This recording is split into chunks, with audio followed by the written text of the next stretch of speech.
I'm Trevor Lund of RevTrev.com, and today in the Counseling Corner, we have Cheryl Shea once again from EdmontonCounselingServices.com. That's her website. The company is Shea Counseling Services. And Cheryl has been helping answer some questions that I get from readers of RevTrev.com. And I've really been excited by a lot of the discussion that we've had, a lot of the answers that she's given. And this one's another really good one because a lot of people who ask me questions come up with something along these lines. They don't put it this succinctly. It usually comes in a whole page worth of writing. But this question is: I've been told that I have no boundaries. What does that mean? Cheryl, can you put some vernacular on this? Yes, we Counseling certainly term. can. What does it Yeah, mean that I boundaries don't was have a foreign boundaries? term to me for many years. And I always knew that I wanted to have an open heart to people. But then I would get hurt. So then I would do something emotional or physical to try to protect myself, which usually ended up being a wall. Hmm. And every time I got hurt again, that wall would become bigger bricks and thicker bricks and higher bricks, Hmm. so that nothing good was really able to get in. So, when you think of boundaries, if you live in a house, you think of your yard, and my boundaries with my house is where I'm responsible to shovel the snow in the winter and cut the grass in the summer. That's within my boundary, my property line. Mm-hmm. So a personal boundary is our property line. What we're responsible for emotionally, physically, and spiritually. Um, and that's what our boundaries are. Okay, I like Okay? this. So what happens when my neighbor dog comes and poops on my lawn? What am I Well, responsible you for there? actually have to pick it up. Okay. But if the person had healthy boundaries with their dog, like I do with my dog, they would be carrying poop bags and they would pick it up. Oh yeah. So, right? Oh, There you go. my neighbors don't believe so, but anyway, yeah. Well, there you go. So, I mean, that's the reality. So, I mean, some people don't have good boundaries, so they put stuff on your property that isn't yours. Now, if you grew up in that's an interesting point. If you grew up in an abusive or neglectful family, you've had a whole lot of other people's garbage dumped in your front yard.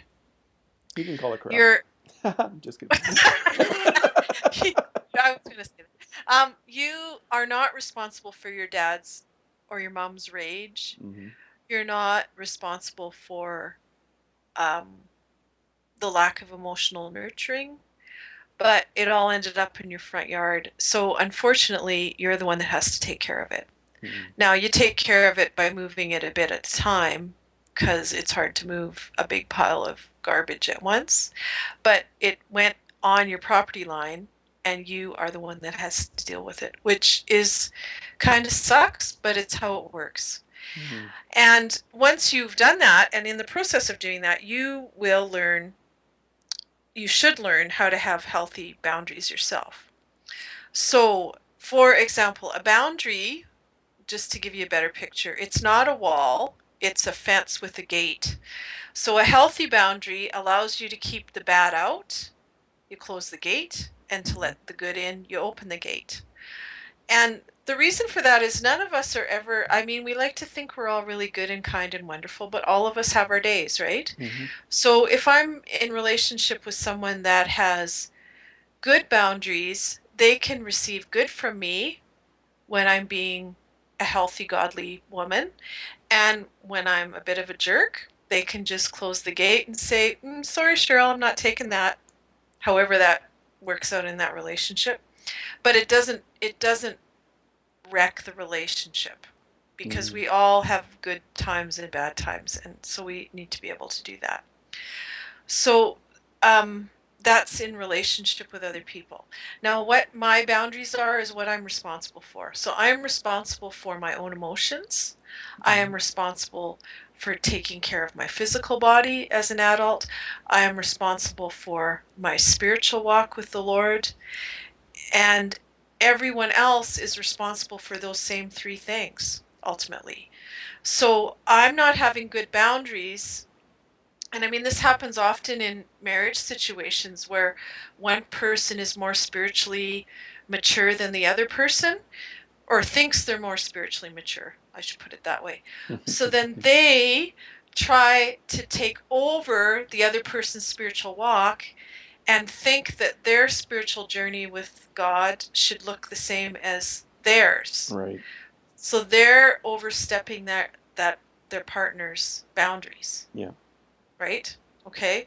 Or emotionally, we all do this. Someone really ticks us off, and we say, "You made me angry." Well, no, I chose to be angry because of how you're behaving. No one can actually make me angry or happy or sad. That's my response to what's going on.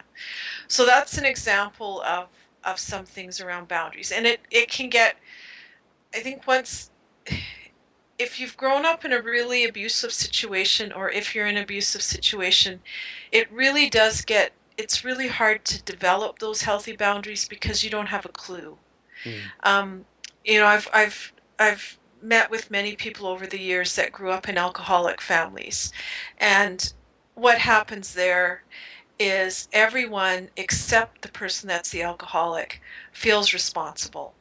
So they cover up for mom. They don't have friends over because they don't know what mom's going to be like that night. They make excuses why their mom isn't at the concert or the school game or whatever.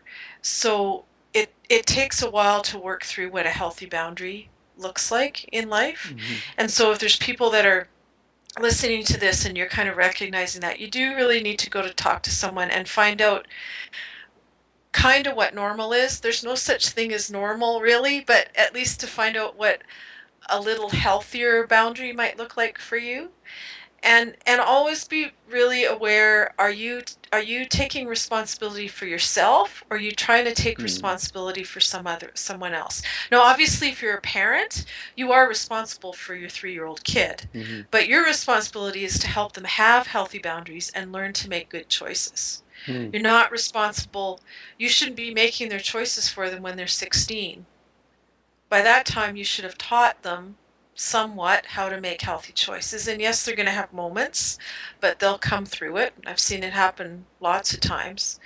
But not if you continue to take responsibility and not allow them to develop their own boundaries. Okay, just a completely random question in regards to letting your kids, get their boundaries and stuff. Let's just say your 13-year-old daughter doesn't want to wake up in the morning to get to school, so you're 20 minutes late all day. What? I'm almost at the point. Not me. I heard someone else say this. They're almost at the point. Okay. No, it's me. Well, My goodness. so you wait for her to get up? Yes. Well, no, why I does she have start. to walk to school? I'm sorry? Why doesn't she just walk to school? Well, I'm thinking what I need to do is we're going to leave at this time. If you're not there, Yeah, if there's going to be consequences, like you're not going to see your 4-H horse for 2 months or something. That's a long time when you're 13, 2 months. I know, but I just you had Maybe 2 morning. weeks. You should just. She But makes yeah, the this is conditions time conducive for if me to you're not choose to become ready. angry. Anyway. Not ready. You have to get to school on your own, and there will be a consequence for that. That's a healthy boundary because you're helping her make a decision. Otherwise, she can keep sleeping in, and you can keep being late and upset and angry, and yeah. Yep. She can make the conditions conducive for me to choose to become angry. I know. Anyway, thank you so much, Cheryl. And so if you have any questions that Cheryl can help you with, well, you can either go to her, but if it's something like a short question that we can answer on this segment, please just contact me at RevTrev. And if you're on my email list, you will be able to, my email to get in touch with me. And if not, you should be on my email list so you can get in touch with me. And get on Cheryl's email list too at EdmontonCounselingServices.com. Thank you so much, Cheryl. I really appreciate it. You're welcome. We'll talk to you later. Take care. Bye. Okay, bye.